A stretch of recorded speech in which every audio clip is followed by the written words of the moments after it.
Pessoal, estamos de volta. Te prometo que esse é o último de hoje. E claro que o professor gostaria de estar trabalhando isso de forma interrelacionada, trabalhando aspectos como o clima e a vegetação de forma unida para que vocês entendessem isso melhor. O professor vai tentar fazer isso no vídeo, naquilo que for possível, mas as particularidades do momento agora nos impedem de fazer isso. Mas vamos tentar trabalhar de uma forma que seja fácil para vocês entenderem. Os tipos de clima. Definição. O que é clima? Clima é uma sucessão de diferentes estados de tempo, de diferentes tipos de tempo. O tempo é bem instável, nós vamos ver isso depois. O clima não. O clima já é estável. O que seria esse tempo? Uma sucessão de diferentes estados de tempo que se repetem, se sucedem ao longo do tempo, ao longo de um período que geralmente é determinado 30 anos. Ou seja, para que o clima, vamos supor assim, existe uma modificação de um tipo de clima, não se modifica de uma hora para outra com análise específica de um território. Não, tem que ter uma coisa mais apurada, mais organizada. Tem que ter observações do tempo atmosférico diariamente ao longo de um grande período, que a gente coloca aqui como 30 anos em dados científicos. Combinações desses elementos vão permitir isso. Então, como eu já disse, é uma sucessão habitual do tempo e o clima, não só do Brasil, de um modo geral, ele vai estar associado a elementos climáticos, como a temperatura, chuvas, umidade, pressão, ventos, e os fatores climáticos vão estar associados à altitude, latitude, continentalidade, maritimidade, correntes marítimas, a presença do relevo, massas de ar, enfim. Nós vamos ter elementos climáticos e fatores climáticos que vão determinar os tipos de clima. E como o professor já disse, há essas duas variações, só para ficar bem claro. O tempo é uma situação momentânea, certo? É o agora, é o momento. Eu vou dizer que o tempo ele é instável. Ele vai variar de uma hora para outra. O dia pode amanhecer chovendo, pode ficar nublado e pode dar sol no final do dia. Ou o contrário. Ou pode começar quente e terminar frio, e vice-versa. Isso é o tempo. Ele é instável, chuvoso, ensolarado, quente, frio. O clima não, ele é estável. O clima do Nordeste do Brasil é seco, semiárido. Ele vai mudar de um ano para o outro por alguma razão de fenômeno. Por exemplo, esse ano está mais chuvoso. Até tem um porquê disso. Tem épocas com eventos como o El Niño e o Laninha que ele muda um pouco a sua estrutura. Mas tem fenômenos. Se não, ele é geralmente seco. O clima da Antártida é frio. O clima da Amazônia é quente e úmido. É estável. Aí nós vamos ter tipos. O equatorial, o tropical, o subtropical, o semiárido. No caso do Brasil, por exemplo.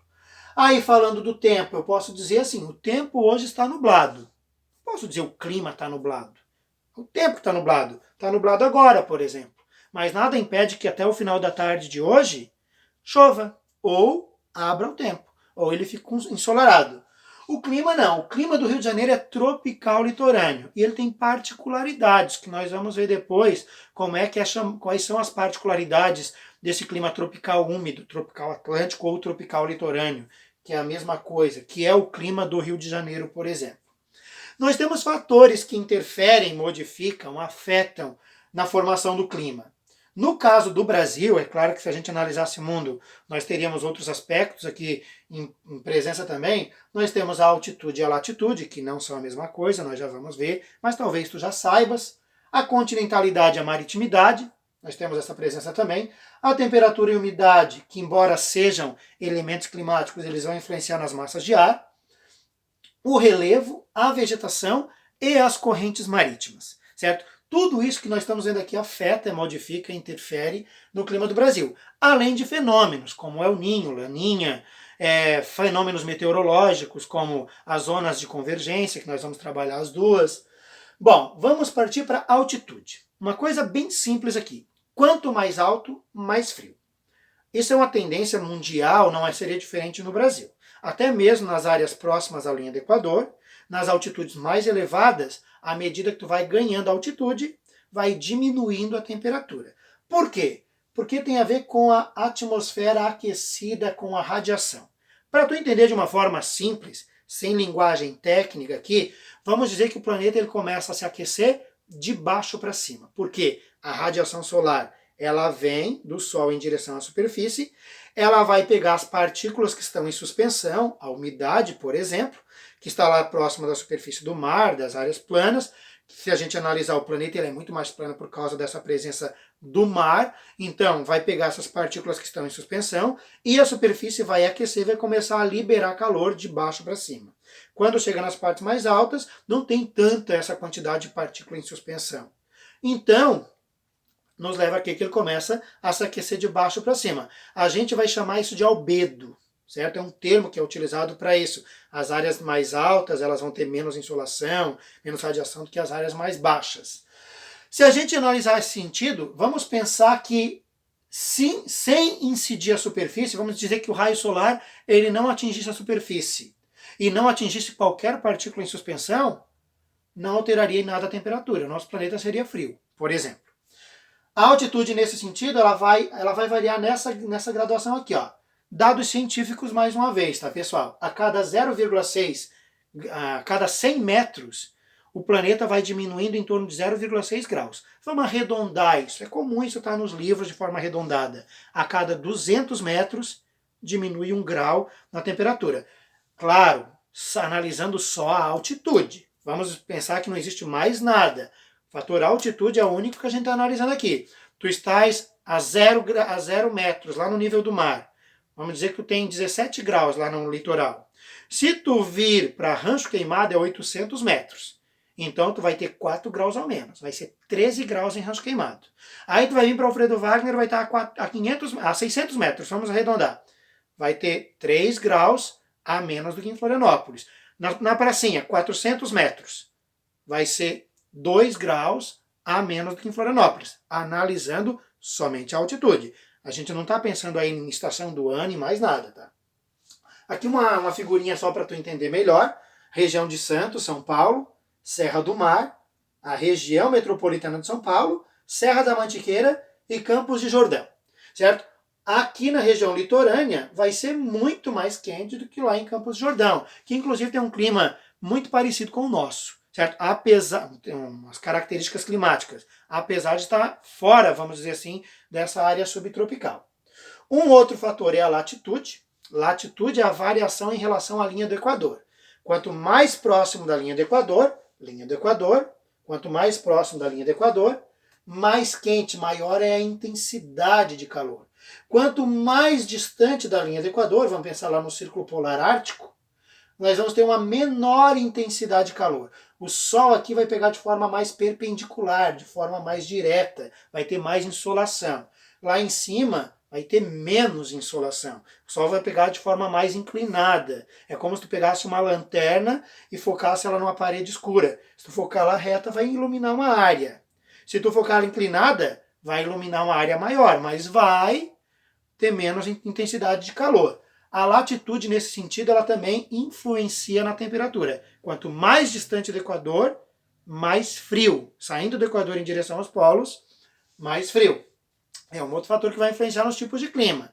No Brasil nós temos aí 2 zonas térmicas por causa disso. Uma mais quente iluminada, que é a intertropical, e outra que é a temperada do sul, que inclusive pega o clima subtropical, abaixo do trópico, que é uma outra área de inclinação.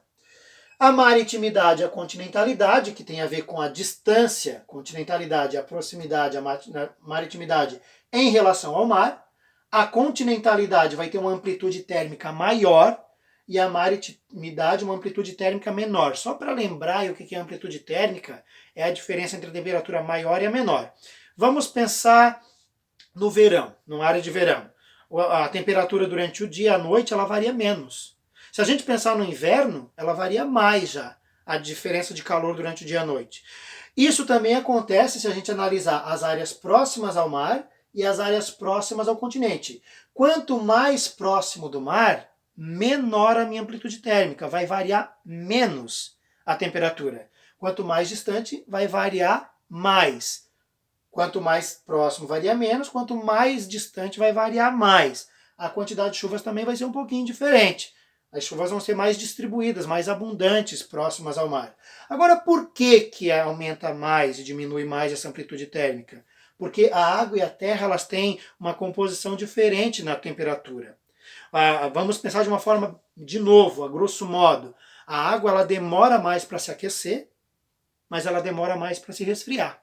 A terra ela se aquece mais rápido, libera o calor mais rápido. Na presença do sol, aqui vai aquecer mais do que aqui, certo? Então vai ter quente durante o dia, frio durante a noite. A gente vê isso nos desertos. Nas áreas desertas, onde tem essa diminuição da quantidade de água, é mais quente durante o dia e mais frio durante a noite. A água ela permite uma melhor distribuição dessa amplitude térmica. Aí aqui só para lembrar de novo, a continentalidade, o afastamento do mar, aumenta a amplitude térmica. As áreas que estão mais distantes do mar, muitas vezes vão fazer com que essa temperatura ela se eleve mais durante o dia e diminua mais durante a noite, principalmente em algumas épocas do ano. A maritimidade já, a presença do mar, ela vai fazer com que isso não aconteça tanto, vai diminuir a amplitude térmica. As áreas próximas a grandes massas de água vão ser caracterizadas por isso, certo?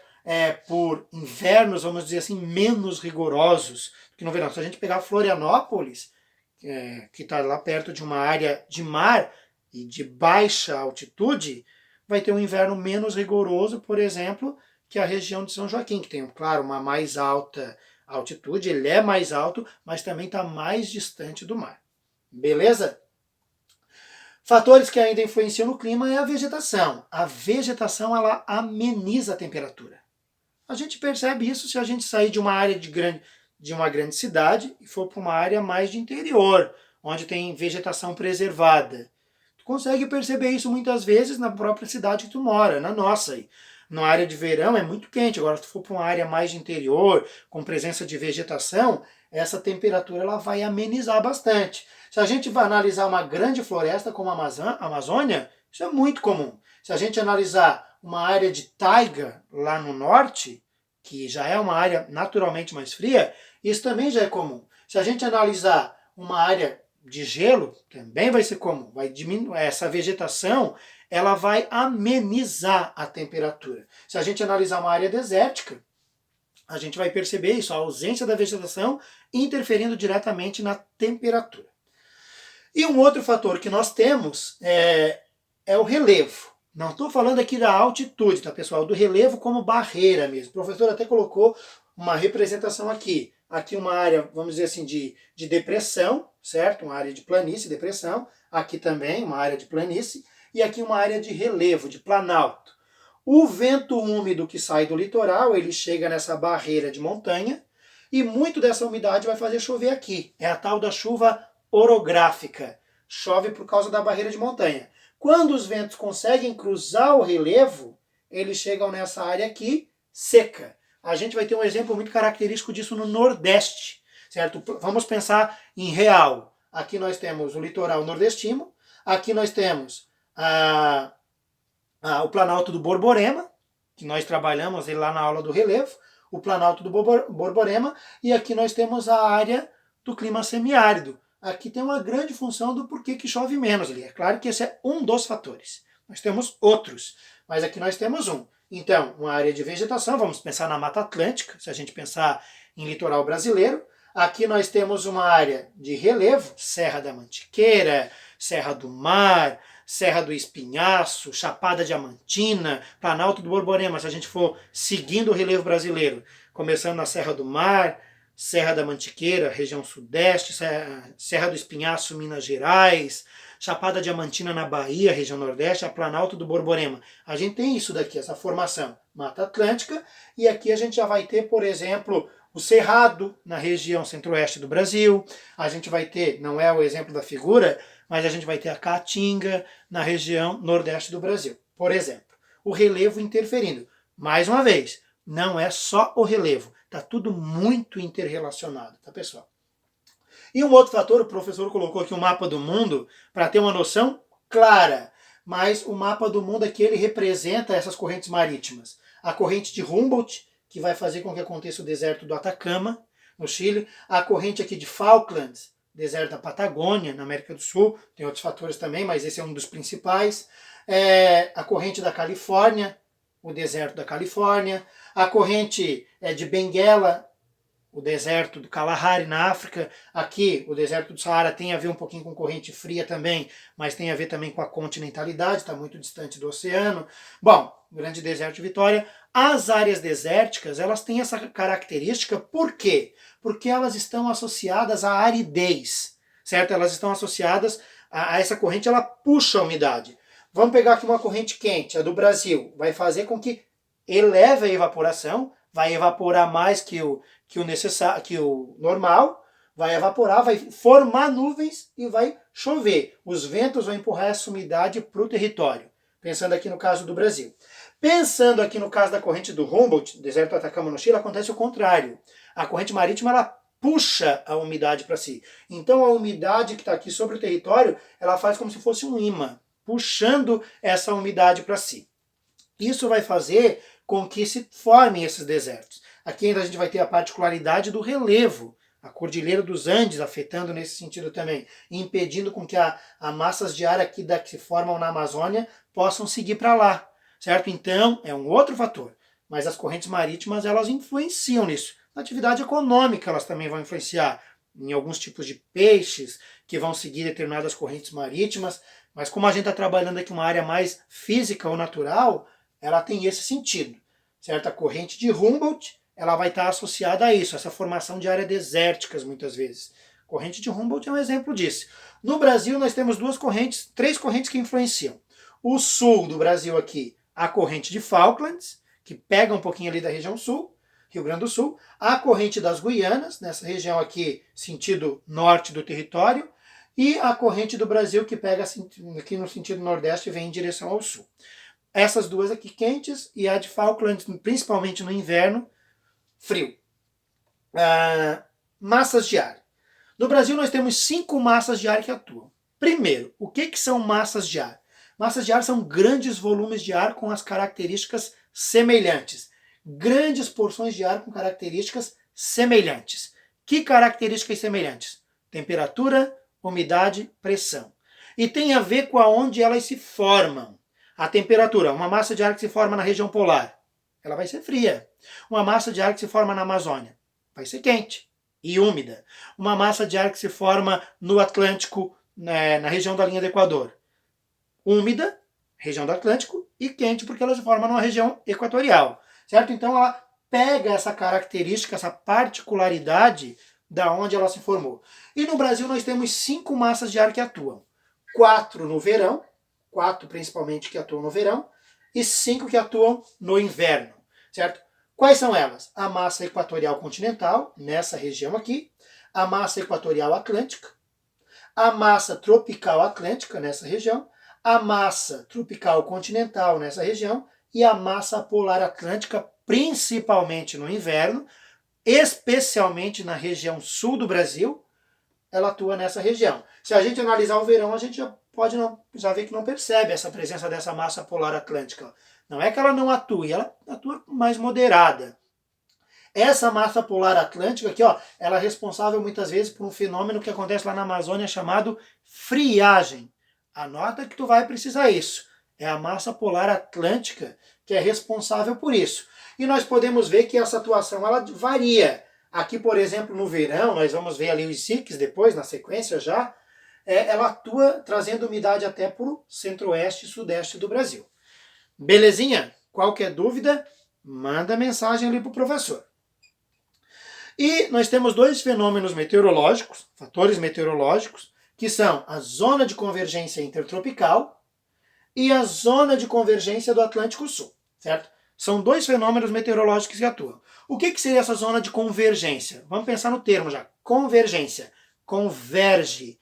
Atua. Há uma junção, uma conexão entre os dois.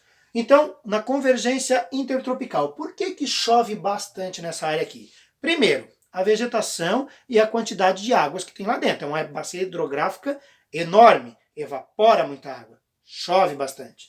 E um outro fator tem a ver com o Oceano Atlântico aqui, ó. Ventos alísios de nordeste, que vem dessa área aqui, e ventos alísios de sudeste. São nomes para o vento. Esses ventos se encontram, formam um corredor de umidade que vai pegar aqui na foz da bacia do rio Amazonas e vai influenciar toda essa área da região amazônica. Bom, esse está aí um fator. Zona de convergência intertropical. Chove muito. Um outro fator é a zona de convergência do Atlântico Sul. O professor aqui colocou a zona de convergência intertropical para vocês terem noção, e a do Atlântico Sul, que ela funciona como se fossem rios atmosféricos. Vocês já devem ter ouvido falar nessa expressão. O que seriam esses rios atmosféricos?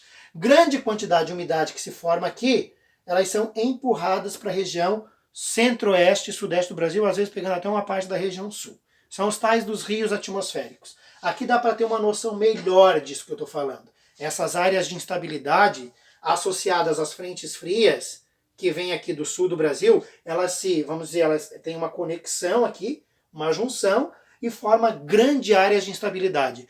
Esses dois fenômenos, pessoal, eles atuam especialmente no verão. A zona de convergência intertropical, aquela lá de cima, por causa dos ventos do sudeste e de nordeste, vão fazer com que a umidade venha para cá e chova, e essa área de convergência do Atlântico Sul, que vai fazer com que essa umidade se desloque para cá, chovendo nas regiões centro-oeste e sudeste no Brasil. Tá lembrado daquelas chuvas de São Paulo, Rio de Janeiro, que chovem muito no verão? Muitas delas estão associadas a isso. Claro que outras têm a ver com massas de ar que saem do Atlântico, áreas ciclonais, anticiclonais que saem do Atlântico. Mas uma boa parte dessas chuvas é por causa desses chamados rios atmosféricos. Bom, e a ação antrópica também influencia no clima, né, pessoal? A ação antrópica, de uma forma geral, ela influencia no clima.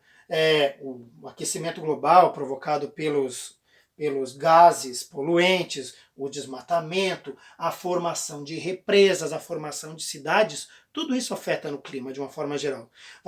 Vai formar aquilo que a gente chama de clima local, microclimas, clima local. Mudanças nas chuvas e na temperatura. O que eu estou querendo dizer com isso? O desmatamento na Amazônia, vamos pensar assim, vai trazer mudanças na temperatura e na concentração das chuvas.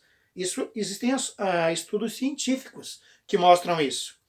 A presença de uma área de represa, como a Itaipu, aqui representada na figura, ela pode representar também uma mudança na variação da quantidade de chuvas e na temperatura. A formação de uma grande cidade vai mudar a temperatura, vai ficar mais quente lá dentro daquela grande cidade, aquela selva de pedras. A elevação da temperatura por causa dos gases poluentes. Tudo isso afeta o clima do país. E a gente vai chamar isso de clima local. Belezinha? E para a gente terminar, só para ilustrar aqui tudo que eu falei, o Brasil aí tem 4 climas principais, que se subdividem, né? Nós temos o equatorial, o tropical, que pode ser o tropical típico, que pode ser, por exemplo, o tropical de altitude, e que pode ser, por exemplo, o tropical litorâneo, atlântico ou úmido. Depende do livro, traz de uma forma. E por fim aqui nós temos o clima subtropical, além do semiárido lá no Nordeste. E cada um desses climas, eles têm características específicas, beleza? Cada um desses climas tem características específicas. O equatorial, as temperaturas geralmente são mais altas e as taxas de pluviosidade, elas acontecem o ano todo, com baixa amplitude térmica, ou seja, a temperatura não varia tanto e chove bastante o ano inteiro. É quente e úmido, certo? A maior parte da Amazônia brasileira tem esse tipo de clima, com muita quantidade de chuva e temperatura bastante alta. O clima tropical típico, uma característica bem forte do clima tropical típico é o verão chuvoso e o inverno seco. Tropical típico, chove bastante no verão e menos no inverno. É uma característica de clima do Brasil central, das áreas de cerrado, das áreas lá do Planalto Central brasileiro. Como eu já disse, verão quente e chuvoso, inverno mais seco. Certo? É uma característica do clima tropical típico. O tropical de altitude, ele ocorre principalmente em áreas ali do sudeste do Brasil, São Paulo, Minas Gerais, Espírito Santo e Rio de Janeiro, por causa daquela formação de relevo mais próxima do litoral, certo? É um clima basicamente caracterizado embora o clima tropical de um modo geral, ele seja caracterizado por chuvas no verão e o inverno mais seco, isso também vai ser uma característica do tropical litorâneo, do tropical de altitude, no caso do litoral brasileiro, certo? O tropical úmido, a gente vai ver que ele é um pouquinho diferente. Por isso que quando o professor falou ali de tropical típico, que foi o anterior, eu frisei bastante isso.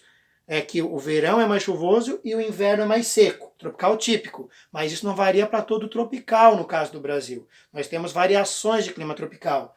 Uma delas é a altitude, então a altitude ela vai influenciar nesse sentido também. Um exemplo que nós temos, as regiões sudeste do Brasil, característica desse clima. O tropical atlântico, ele varia um pouquinho disso já, foi o que o professor falou. Se a gente analisar o tropical atlântico, ele vai chover, no nordeste ele vai chover mais no inverno, certo? É diferente do tropical típico, embora seja tropical. Mas a gente tem que analisar que aqui nós temos a influência do oceano também, da maritimidade, compondo uma parte desse tipo de clima.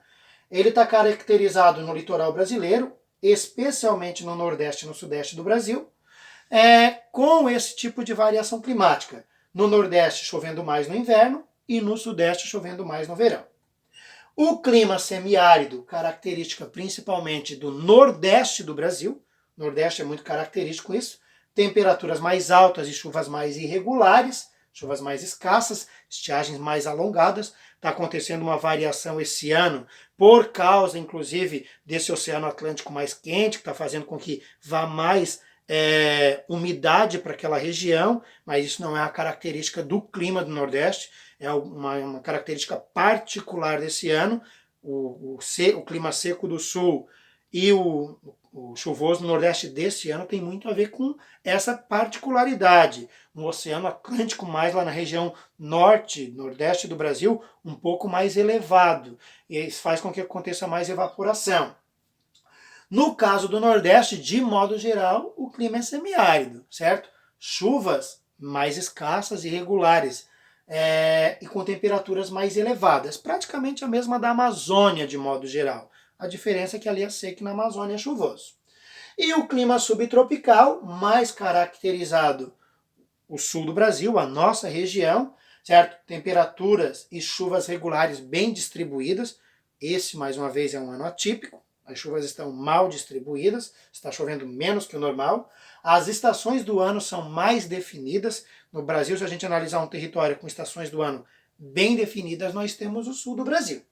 Bom, então, clima subtropical, abaixo do Trópico de Capricórnio, nós vamos ter aí a segunda região do Brasil com maior volume de chuvas, vai perder lá para a região equatorial. Característico do sul do país, estações bem definidas, chuvas bem distribuídas, e grande amplitude térmica se a gente analisar o verão e o inverno. Inverno bem frio e rigoroso, principalmente nas áreas mais altas, e o verão mais quente, até mesmo nas áreas mais altas. Ele não vai ser tão quente quanto nas áreas mais baixas, mas mesmo assim ele é mais quente. Só para lembrar, todas essas explicações do professor, elas estão no livro, seja no livro digital ou no livro impresso, que tu pode pegar lá na escola. Um abração, pessoal. Eu espero que vocês estejam entendendo. Por favor, se não tiver qualquer dúvida, qualquer situação que vocês não compreendam, manda aí uma pergunta para o professor no privado, lá no grupo, que o professor vai fazer o máximo possível para te responder. Um abração virtual, até a semana que vem, forte abraço, bota um gostei aí, e a próxima aula o professor vai mandar um videozinho aí sobre as vegetações, as formações vegetais, os biomas, os impactos que esses biomas vêm sofrendo aí nos últimos anos. Belezaça, fui!